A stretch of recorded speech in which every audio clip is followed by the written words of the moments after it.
I'll be glad to. Cornelius Bennett was a guy that he turned around. He was going to Auburn, and Ray changed him. Ray, he kept that school plane. It'd fly.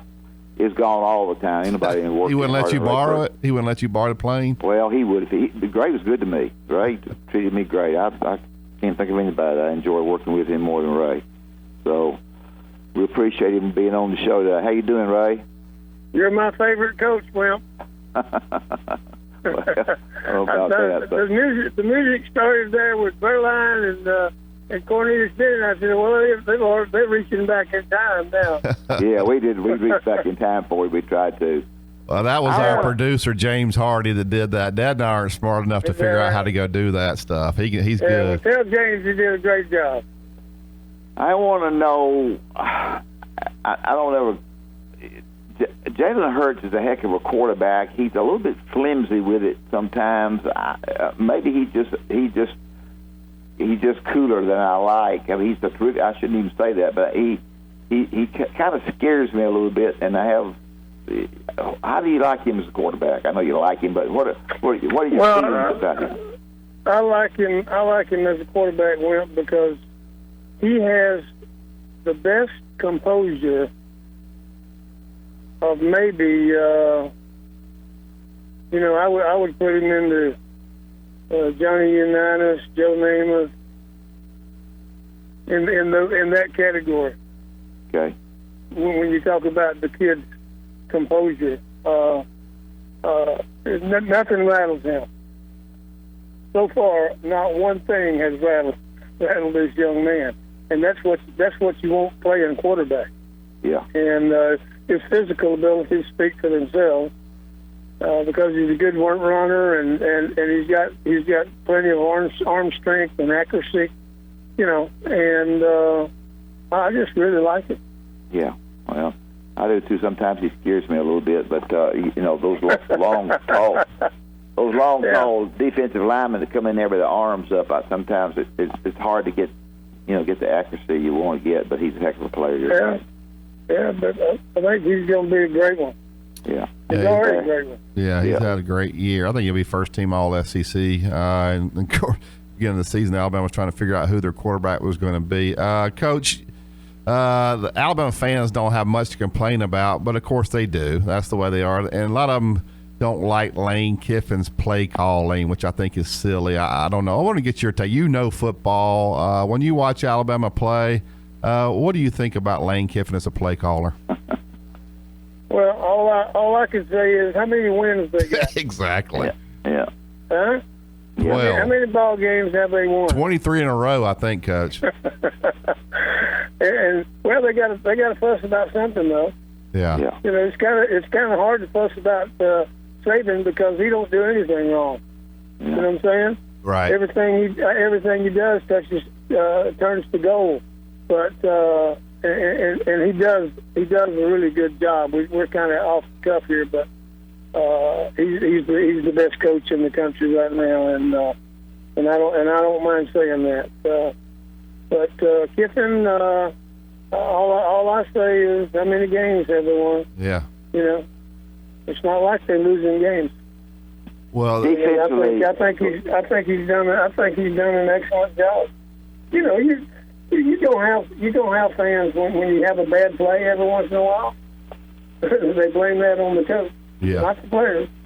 And to a great degree, sometimes it is the coach's fault. But I mean, I think he's done a terrific job myself. Right. Defensively, they have always looked like that they didn't really. They pressured without getting beat defensively. It looked to me like now you could, even a guy like me who doesn't understand football sees that they pressure a lot more than they did, and maybe they've gone back to being a little bit quicker than they were when he first got there, when the other defense. But they are a pretty darn sound football team because you don't know which direction they're coming from. Is that correct? That's part of it, and but the best part of it is.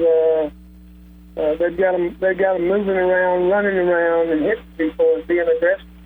Yeah. And that's a big key.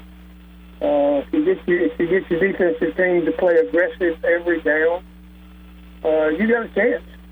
You got a chance to win every game. You know, and I think they're doing a great job. We're talking about Ray Perkins here.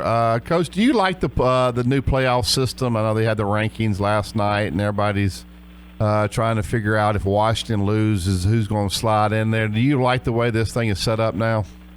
I don't know anything about how they got it set up. I mean, I haven't sat down and studied it and all this kind of stuff. I listen to it, watch it on TV, and try to figure it out, you know. But anything that's in there that's not played and won or lost on the field shouldn't be considered. Well, yeah, it seemed like to me they just, that head-to-head, like Penn State beating Ohio State doesn't really mean anything to the committee. Like that. They just look at Ohio State and say, well, I think they're better. Well, I don't know. Yeah. They played, and Penn State won the football game. I think they got. But that was one game. Yeah. That's one game. You got to look at both sides of it, of the thing. But I can understand both sides of it. Sure. The argument, both sides. Yeah, that. Ray, when you did such a great job with the Giants, and y'all were in the, all the way down to the semifinals, I call it last four, and then came to Alabama after that. Were the defensive linemen there? Did you play defense a lot different? Did you contain more defensively and have fewer pass rushes? Or did you blitz a lot? No, I don't think it's. I don't think it's unlike anything else about football, Wimp. I think everything about football is approached differently, and rightly so. Yeah. Rightly so. It's still a physical game. It's still a game of mistakes. And cutting down on mistakes, whether you're on defense or offense. Execution is what you call it, and good sound execution on both sides of the football, as well as in special teams. But I think the biggest difference today is the players, whether it's defensive linemen or otherwise. I think you're talking about a different animal. Excuse my words there, but than you were when we were playing. Yeah. They're just better athletes. Yeah. They're better athletes. They're bigger, stronger, faster. They do things better. You know what I'm saying? And there's more of them. There's a lot more of them. When we were in school there, when I was at Alabama, you had to go outside the state lines of Alabama to find out how you're going to fill your team out, And I'm not sure you couldn't fill it out today without going outside. Yeah, you might. But you got to recruit the entire country if you're going to try to get top of the line. I know when you just recently, in the last 2 or 3 years, you coached some at Jones Junior College because you just sort of missed coaching. Was that enjoyable for you? Yeah, I enjoyed it. We played 2 years and lost 2 games and had a lot of fun with a bunch of kids and a bunch of kids that wasn't supposed to do it. And that's where you get most of the satisfaction as a coach when you see kids do things that they're not supposed to do, and you're very happy that you're able to help them with that possible. Sure. We're talking with Coach Ray Perkins. Coach, when Nick Saban leaves, you follow Bear Bryant here. The next guy that's going to come in and try to follow Nick Saban. If they picked up the phone and called you, what would you tell them about that coming to Alabama? I don't know what you want me to say. Well, I mean, just how difficult it is to come in where it doesn't matter what you do.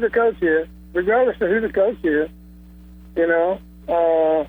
Alabama is Alabama. And I had a dream for as long as I can remember to follow Coach Bryant. I had a chance, I had an opportunity to do that, and I did it. I jumped at it. And I won't ever regret it. Yeah. never.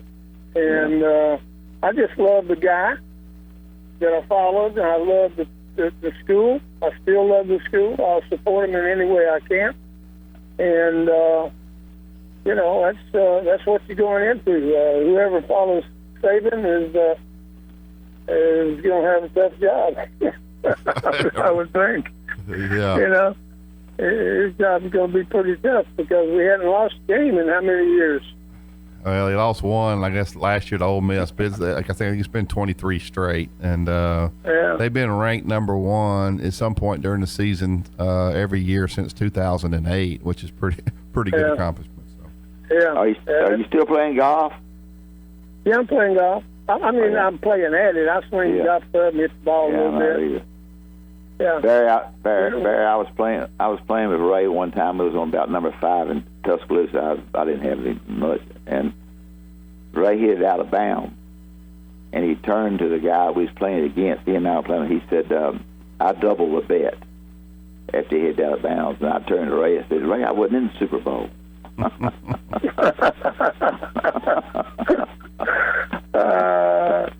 That's a good story. That's a good story, Will. We had some good times, though.